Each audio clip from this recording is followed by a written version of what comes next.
Indore police लगातार बदमाशी पर नकेल कसने के लिए अलग अलग तरह के प्रयोग करने में जुटी हुई है। इसी कड़ी में अब इंदौर पुलिस ने गूगल लोकेशन के साथ ही अलग अलग तरह से 500 से अधिक आरोपियों को चिन्हित करने के लिए एक अलग तरह की तकनीक की शुरुआत की। इसके चलते अब आरोपियों के विभिन्न रिश्तेदारों के साथ ही 6 महीने की कॉल डिटेल में उसने किन किन लोगों से बात की इसकी भी जानकारी रखी जाएगी। साथ ही वह जिस घर में रहता है उस घर के अलावा उसका कहां कहां आना जाना है इसको भी गूगल मैप के माध्यम से ट्रैक किया जा सकेगा। आदतन अपराधियों पर नजर रखने के लिए इंदौर पुलिस उनके घरों के स्थानों को जियो टैग करने की तैयारी कर रही है। पिछले 2 सप्ताह से चल रहे प्रोजेक्ट में बार बार अपराध करने वाले 500 से अधिक घरों और उनके संपर्कों को जियो टैग किया गया है। डीसीपी आदित्य मिश्रा के द्वारा बताया गया कि यह देखा गया है कि एक अपराधी अपराध करने के बाद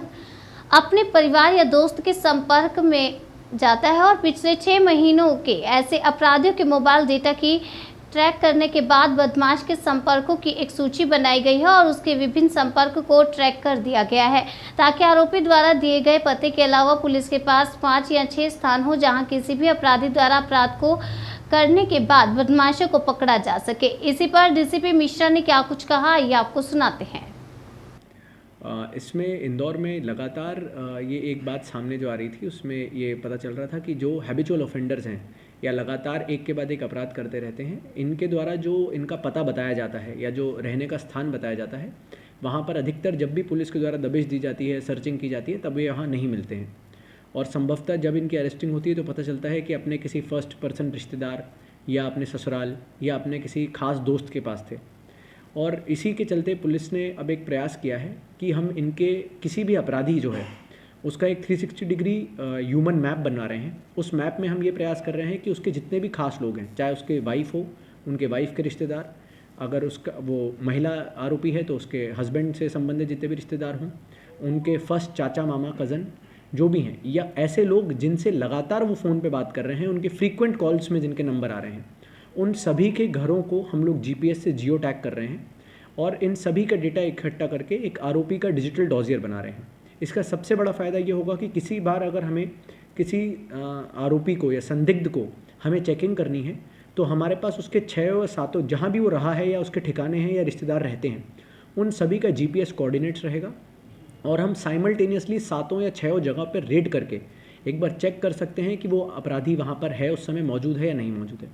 इससे एक बहुत बड़ा फ़ायदा ये भी होगा कि जिन अपराधियों का जिला बदर होता है उनका अमूमन देखने आया है कि वो अपने किसी दूसरे रिश्तेदार के घर पे ही रहते हैं परंतु ज़िले को नहीं छोड़ते हैं। और अगर हमारे पास इन सभी का जियो टैग मैप आ जाएगा तो हम प्रयास करेंगे कि उनके सभी ठिकानों पर एक साथ रेड डाली जाए, क्योंकि ये देखा गया है कि जब आप एक बार रेड डालते हैं तो दूसरी जगह तक उसको खबर पहुँच जाती है और वो वहाँ से निकल जाता है। इसका जो तीसरा बड़ा फ़ायदा जो हम लोगों को समझ में आया है वो ये है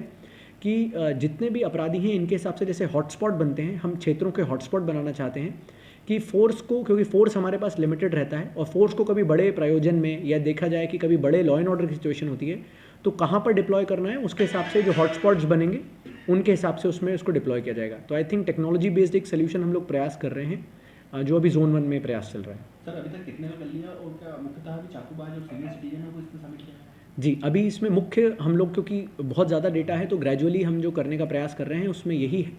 कि सबसे पहले जिन्होंने चाकूबाजी की घटना की हो या गंभीर अपराध किए हों, जैसे हत्या का प्रयास या हत्या के अपराधों में शामिल रहे हों